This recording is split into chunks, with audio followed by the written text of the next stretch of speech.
ഈ വീഡിയോയിലെ കണ്ടന്റ് കേരളത്തിലെ എഡ്യൂക്കേഷനുമായി ബന്ധപ്പെട്ടാണ്.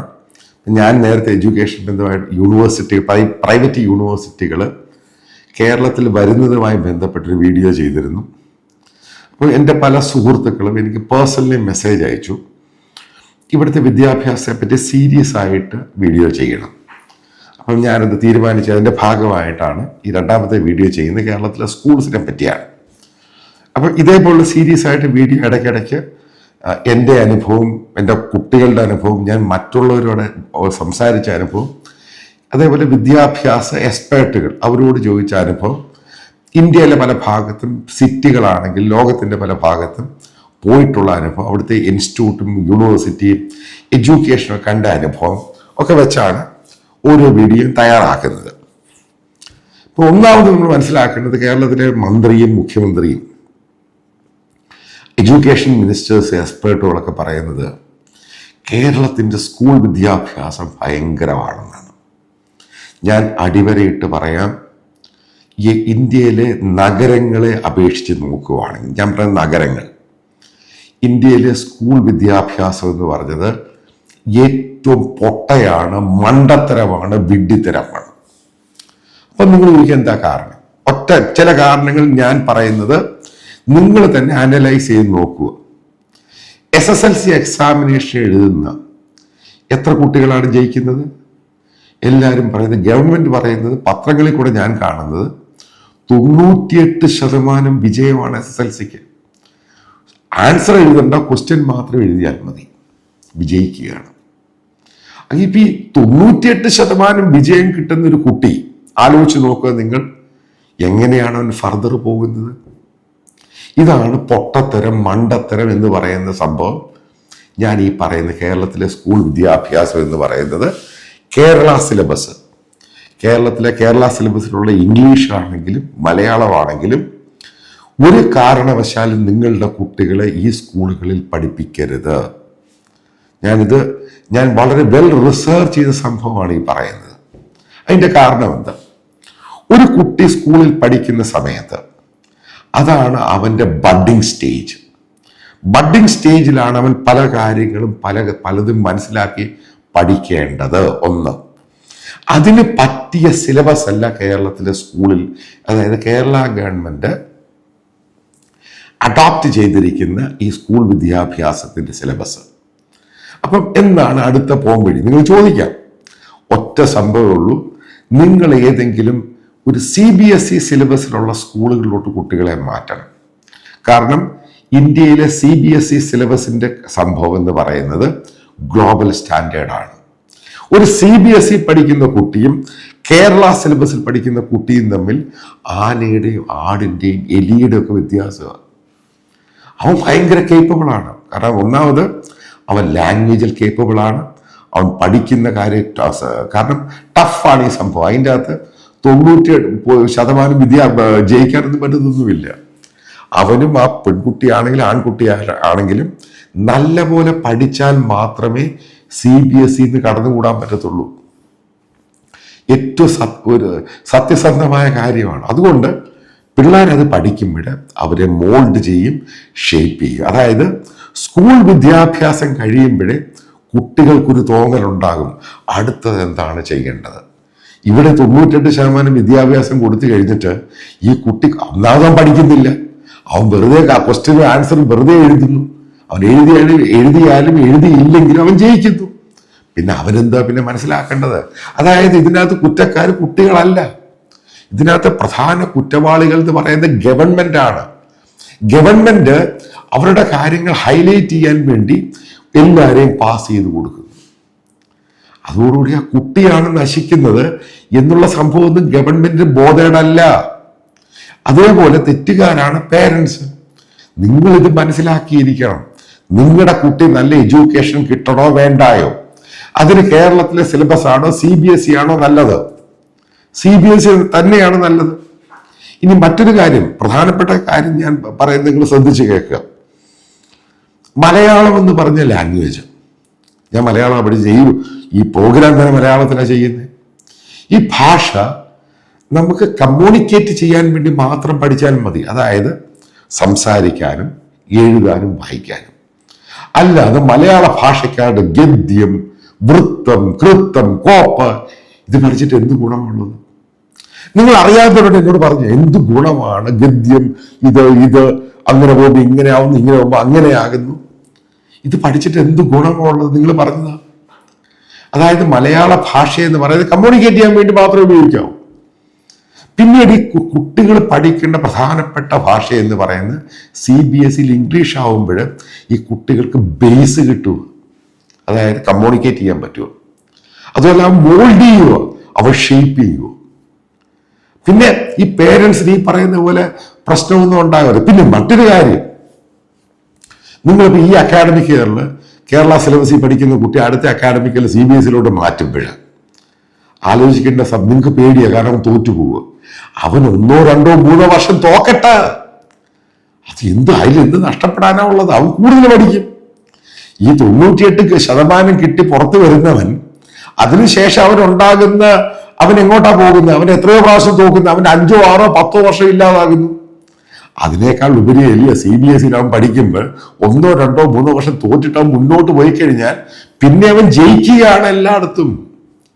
ഇത് കഴിയുമ്പോൾ കേരള സിലബസ് പഠിച്ചു കഴിഞ്ഞാൽ തോറ്റു കഴിയാൻ ലൈഫ് മുഴുവൻ തോക്കുക. ഇത് ഞാൻ ഡാറ്റ എടുത്തിട്ടാണ് പറയുന്നത്. പലരോടും ചോദിച്ച് മനസ്സിലാക്കിയ ശേഷമാണ് പറയുന്നത്. അതായത് നിങ്ങൾ മനസ്സിലാക്കുക, ഇംഗ്ലീഷ് എന്ന് പറയുന്ന ഗ്ലോബൽ ലാംഗ്വേജ് ആണ്. ഈ ലാംഗ്വേജ് പഠിക്കാതെ പോയി ലോകത്തെവിടെയും പോയി രക്ഷപ്പെടുത്തില്ല. ഇന്നും മലയാളികൾ ലോകത്തിന്റെ വിവിധ ഭാഗത്തും ജോലി ചെയ്യുമ്പോൾ അവർക്ക് ഏറ്റവും കൂടുതൽ ഹാൻഡിക്യാപ്ഡ് എന്ന് പറയുന്നത് പ്രോപ്പറായിട്ട് പ്രൊണൗൺസ് ചെയ്ത് ഇംഗ്ലീഷ് പറയാൻ അറിയത്തില്ല. ഇംഗ്ലീഷ് പറഞ്ഞാൽ അത് കേട്ടാൽ അത് തന്നെ തിരിച്ചെങ്ങനെയാണ് റെസ്പോണ്ട് ചെയ്ത് അറിയത്തില്ല. ഇതിൻ്റെ ഏറ്റവും കാതലായ പ്രശ്നം എന്ന് പറയുന്നത് നമ്മുടെ നാട്ടിലെ സ്കൂളിന്റെ സിലബസ് ആണ്. അപ്പൊ ആ സിലബസിനകത്ത് കാതലായ മാറ്റം ഉണ്ടായില്ല എങ്കിൽ, അതായത് ഗവൺമെന്റ് ഇത് മാറ്റത്തില്ല. കാരണം ഗവൺമെന്റിന് അറിയാം എല്ലാവരും ഓൾ പാസ്സാണ്. കാരണം അത് നിർത്തിക്കഴിഞ്ഞാൽ ഗവൺമെന്റ് എഡ്യൂക്കേഷൻ തകർന്നു, അത് തകർന്നു, ഇത് തകർന്നു. അപ്പൊ അതുകൊണ്ട് നിങ്ങൾ മനസ്സിലാക്കേണ്ടത് നമ്മുടെ ഇന്നത്തെ സ്കൂൾ വിദ്യാഭ്യാസവും ഇതിന്റെ സിലബസ് എന്ന് പറയുന്നത് കുട്ടി സഖാക്കളെ ഉണ്ടാക്കാൻ വേണ്ടിയുള്ള സംഭവം. കാരണം നിങ്ങൾ നോക്കുക, ഈ SFIക്കകത്താണും DYFIക്കകത്തും ഈ CPMക്കകത്തും വന്നിരിക്കുന്ന പല നേതാക്കളും ഇവരെല്ലാം ബേസിക്കലി ഇതേപോലെയുള്ള തറ ടീമുകളാണ്. പഠിച്ചാലും പഠിച്ചില്ല അവർക്ക് പ്രശ്നമൊന്നുമില്ല. എവിടെങ്കിലും ഒപ്പിക്കൂടി ലോയിൽ ഒപ്പിക്കും, രാഷ്ട്രീയത്തിൽ കയറും. ഞാൻ എല്ലാവരെയും അല്ല പറയുന്നത്, പക്ഷെ ബഹുഭൂരിപക്ഷം ഇങ്ങനെയാണ്. ഞാൻ പലരും പോസ്റ്റ്മോർട്ടം ചെയ്തിട്ട് തന്നെ പറയുന്നത്. അപ്പൊ അതുകൊണ്ട് നിങ്ങളുടെ കുട്ടികളെ ഈ പറയുന്ന രാഷ്ട്രീയക്കാരും മറ്റു ആൾക്കാരും പറഞ്ഞിട്ട് ഇതേപോലെ തരികിട സ്കൂളിലല്ല വിടണ്ടേ. നിങ്ങൾ കുട്ടികൾ പഠിക്കുന്ന സമയത്ത് അവിടെയാണ് നിങ്ങളുടെ യഥാർത്ഥ ഇൻവെസ്റ്റ്മെന്റ് ബോധം ഉണ്ടാവേണ്ടത്. നിങ്ങൾക്ക് ആ സമയത്ത് ഈ CBSE സ്കൂളുമായിട്ട് ബന്ധപ്പെട്ട് അഡ്മിഷൻ കിട്ടാൻ പാടാകും, പക്ഷെ അഡ്മിഷൻ ഉണ്ടാക്കിയേ മതിയാകും. അതാണ് ഏറ്റവും വലിയ ചലഞ്ച് എന്ന് പറയുന്നത്. അതുമായിട്ട് ബന്ധപ്പെട്ട ആ സന്ദർഭത്തിൽ നിങ്ങൾ ഇൻവെസ്റ്റ് ചെയ്യുമ്പോൾ, അതായത് അവർ സ്കൂളിൽ പഠിക്കുന്ന സമയത്ത് നല്ല സ്കൂളുകളിലും CBSE പോലെയുള്ള സ്ഥാപനങ്ങൾ നിങ്ങൾക്ക് കിട്ടുമ്പോൾ അതാണ് ആ കുട്ടികൾക്ക് കൊടുക്കുന്ന ഏറ്റവും വലിയ കോൺട്രിബ്യൂഷൻ പേരൻസ് കൊടുക്കുന്നത്. അല്ലാതെ എനിക്ക് ദിവസം മോനെ കണ്ടുകൊണ്ടിരിക്കണം, മോളെ ഇതൊക്കെ വെറും അലമ്പ് സാധനമാണ്. ഇതൊക്കെ നല്ല ഇൻസ്റ്റിറ്റ്യൂഷൻ വേണം. അപ്പം നിങ്ങൾ ഇതേപോലെ നിങ്ങളുടെ കുട്ടികളെ കേരള സിലബസിൽ നിന്ന് സ്കൂളുകളിൽ നിന്ന് മാറ്റുമ്പോൾ ഗവൺമെന്റിന് പിടികിട്ടും. അവർ CBSE ഗവൺമെന്റ് തന്നെ സ്റ്റാർട്ട് ചെയ്യുക CBSE സ്കൂൾ. കാരണം സ്റ്റാൻഡേർഡ് പെട്ടെന്ന് മാറാൻ അവർ തന്നെ തീരുമാനം. കാരണം നിങ്ങൾ പ്രഷറൈസ് ചെയ്താൽ മാത്രമേ മാറുകയുള്ളൂ. അതേപോലെ പല പ്രൈവറ്റ് സ്കൂളുകളും CBSE സ്റ്റാർട്ട് ചെയ്യും. അതിന് ഫീസ് ഉണ്ടാവും. ഒരു കാരണം നിങ്ങൾ വിചാരിക്കരുത് സ്കൂൾ വിദ്യാഭ്യാസം ഫ്രീ ആയിട്ട് കിട്ടുവാണെങ്കിൽ ഓൾ പാസ് ആയിരിക്കും. ഞാൻ കൃത്യമായിട്ടാണ് പറയുന്നത്. ഇതൊക്കെ ഫീസ് കൊടുത്ത് തന്നെ പഠിക്കണം. യോഗ്യതയുള്ള ഡിസേർവ് ചെയ്യുന്ന ആൾക്കാരുണ്ട്, ഫ്രീ, അവർക്ക് കൊടുക്കുക. അല്ലാതെ ഫ്രീ എഡ്യൂക്കേഷൻ എന്ന് പറയുന്ന സംഭവം കിട്ടുവാണെങ്കിൽ ഈ പറയുന്ന കുട്ടി ആണോ പെണ്ണോ ആകട്ടെ, അവരും ഈ ലോകത്തിന് തന്നെ പ്രോപ്പറായിട്ടുള്ള സംഭവമായിട്ട് മാറുകയില്ല. കാരണം ഞാൻ എൻ്റെ അനുഭവ വെളിച്ചത്തിലാണ് പറയുന്നത്. അതുകൊണ്ട് ഇപ്പൊ പല സ്കൂളുകളിലും നിങ്ങളുടെ രക്ഷകർത്താക്കൾ ഉണ്ടെങ്കിൽ തന്നെയും നിങ്ങൾ അടുത്ത വർഷം ഉറപ്പായിട്ടും വേറെ CBSE സ്കൂളുകൾ കണ്ടുപിടിക്കണം. ഇപ്പൊ നിങ്ങളുടെ വീടിനടുത്ത് ഇല്ല എങ്കിൽ നിങ്ങൾ ആ സ്കൂളുള്ള എവിടെയാണ് അങ്ങോട്ട് തന്നെ നിങ്ങളുടെ താമസം തന്നെ ഷിഫ്റ്റ് ചെയ്തേക്കണം. കാരണം ഈ സമയത്താണ് ഈ സംഭവം നടക്കുന്നത്. കുറച്ച് കഴിഞ്ഞ് അതിനെപ്പറ്റി ചിന്തിച്ചിട്ട് കാര്യമൊന്നുമില്ല. അല്ലെങ്കിൽ അതേപോലെ ഗവൺമെന്റിന്റെ മുകളിൽ പ്രഷർ മൗണ്ട് ചെയ്യുകയാണെങ്കിൽ ഗവൺമെന്റ് സ്കൂളുകളിലും CBSE സ്റ്റാർട്ട് ചെയ്യും. കാരണം CBSE അധ്യാപകർ എന്ന് പറയുന്നത് ഇതേപോലെ രാഷ്ട്രീയം കളിച്ചൊന്നും പോകാൻ പറ്റത്തൊന്നുമില്ല. കാരണം ശരിക്കും ടോപ്പിക് ഉണ്ട്. കാരണം ഇവർ പ്രോപ്പറായിട്ട് ഹാർഡ് വർക്ക് ചെയ്താൽ മാത്രമേ അതിൻ്റെ അകത്ത് റിസൾട്ട് ഉണ്ടാവത്തുള്ളൂ. കാരണം കുട്ടികൾ വിജയിക്കണം. കാരണം കേരളത്തിലെ അധ്യാപകരെ നോക്ക്, വലിയൊരു ശതമാനം അധ്യാപകർ എന്ന് പറയുന്നത് രാഷ്ട്രീയ പൊളിറ്റിക്കൽ അപ്പോയിന്റീസ് ആണ്. ഗവൺമെന്റ് സ്കൂൾ അധ്യാപകർ രാഷ്ട്രീയം. കാരണം ഇതെല്ലാം കൂടെ ക്ലബ് ചെയ്ത് നമ്മുടെ തലമുറ, വരാനുള്ള തലമുറ നശിപ്പിച്ചേക്കുവാണ്. അപ്പൊ അതിനെങ്ങനെ മാറ്റം ഉണ്ടാകണം? അതായത് ബേസിക് ആയിട്ടുള്ള സംഭവം പേരൻസ് മനസ്സിലാക്കേണ്ടത്, ബന്ധുക്കൾ മനസ്സിലാക്കേണ്ടത്, ഇത് കേൾക്കുന്നവർ മനസ്സിലാക്കേണ്ടത്, അടുത്ത ജനറേഷനെയാണ് നമ്മൾ മോൾഡ് ചെയ്യുകയും ഷേപ്പ് ചെയ്യുകയും ചെയ്യേണ്ടത്. അപ്പോൾ ആ ജനറേഷനെ അത് ചെയ്യുന്ന സമയത്ത് അവർക്ക് പ്രോപ്പറായിട്ടുള്ള ബേസ് കൊടുക്കണം. അപ്പം ഈ ബേസിൽ അവർ ഇംഗ്ലീഷ് ലാംഗ്വേജും ഈ പറയുന്ന സ്കൂൾ വിദ്യാഭ്യാസം നല്ലപോലെ കിട്ടുവാണെങ്കിൽ, ഞാനൊരു കാര്യം കൃത്യമായിട്ട് പറയാം, മലയാളികൾ ഹൈലി ടാലന്റഡ്. ഈ രീതിയിൽ ഇതിനെ മോൾഡ് ഷേപ്പ് ചെയ്യുവാണെങ്കിൽ, അങ്ങനെയാണെങ്കിൽ മാത്രമേ നമ്മൾ ഗ്ലോബലി ഏറ്റവും നല്ല കൂട്ടമായി മാറും. ഈ രാഷ്ട്രീയക്കാരൻ പറയുന്ന പ്രബുദ്ധതയും കൃബുദ്ധതയും നിങ്ങൾ കേൾക്കരുത്. ഇതൊക്കെ പച്ചക്കള്ളമാണ് ഇമാർ പറയുന്നത്. കാരണം നിങ്ങളൊന്ന് പോസ്റ്റ്മോർട്ടം ചെയ്ത് നോക്ക്, എന്തോ സത്യം. ഈ രാഷ്ട്രീയക്കാർ, നിങ്ങൾ ഈ TV ചർച്ചയെ കാണുന്നില്ലേ, ഇവർക്ക് എത്രമാത്രം ബോധമുണ്ട് പലതും പറയുമ്പോൾ. ഒന്നും നോക്കാതെ വെറുതെ വായി വരുന്ന വിളിച്ചു, കാരണം അവന് അത്രേ അറിയത്തുള്ളൂ. അപ്പൊ അവിടെയാണ് പേരൻസിന്റെ ഡ്യൂ ഡെലിജൻസ് എന്ന് പറയുന്ന സംഭവമുണ്ട്. ബോധം വേണം, കാര്യങ്ങൾ അറിയണം, ഗ്ലോബലായിട്ടുള്ള സംഭവങ്ങൾ അറിയണം. ആ രീതിയിലാണ് കുട്ടികളെ മാറ്റേണ്ടത്. അതിനു വേണ്ടിയുള്ള പ്ലാറ്റ്ഫോം പേരൻസ് ഒരുക്കി കൊടുക്കണം. അപ്പൊ നിങ്ങൾ ആ സമയത്ത് ഡിഫിക്കൽറ്റി കാണും, ഓക്കെ ഫൈൻ, അത് നിങ്ങൾ സഫർ ചെയ്തോണം. പക്ഷേ കുട്ടികളെ കെട്ടിച്ചു വിടാനോ അതിനൊന്നും പിന്നെ മെനക്കെടേണ്ട ആവശ്യമില്ല. അവർ കെട്ടിക്കോളും. കാരണം അവൻ ഷേപ്പായി, മോൾഡായി, അവൻ നല്ലതായി. ആ ഒരു സംഭവത്തിലോട്ട് അവരെ പഠിപ്പിച്ചു വിട്ടു കഴിഞ്ഞാൽ നിങ്ങൾ വിവാഹം എന്ന് പറഞ്ഞ ആ സംഭവത്തിൽ ആയുസങ്ങ് ബ്രേക്കായി. ഇത് നിങ്ങളുടെ തലയ്ക്കകത്തിടുക.